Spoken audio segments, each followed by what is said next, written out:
అందరికీ రైతు సోదరులందరికీ ఇప్పుడు మనం వచ్చేసి తూర్పుపల్లి విలేజ్లో ఉన్నాము. విలేజ్ పీడిఏ మీటింగ్ కండక్ట్ చేసినాము. మన వెరైటీ వచ్చేసి US 704 వెరైటీ. ఇది అన్ని నేలలకు అనుకూలంగా ఉంటుంది. ప్రతి రైతు పెట్టుకోదగ వెరైటీ ఇది. మన వెరైటీ ముఖ్య లక్షణాలు వచ్చేసి రసం పీల్చి పురుగులను తట్టుకుంటుంది.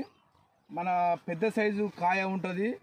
బ్లాస్టింగ్ గిట్ట ఈజీగా 5 పచ్చలు మ్యాక్సిమం అయితే అన్నీ వచ్చేసి 5 పచ్చలు ఉంటుంది. సైజు ఏ పంగకున్నా సరే రైతు సోదరులు ఈ వెరైటీని కనీసం ఒక ఎకరమన్నా ట్రై చేయాలని నేను నా ఒక ఒపీనియన్ చెప్తున్నా. ఈ ఫీల్డ్ చూసిన రైతులు కానీ మిగతా రైతులకు చెప్పండి.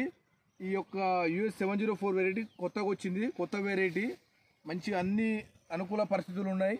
వర్షాభావం తక్కువ ఉన్నా ఎక్కువ ఉన్నా అన్నిటికీ తట్టుకుంటుంది. దోమ గీట తెగుళ్ళను కూడా తట్టుకునే శక్తి ఉంది ఈ వెరైటీకి. రైతు సోదరులందరూ పెట్టాలని కోరుకుంటున్నా.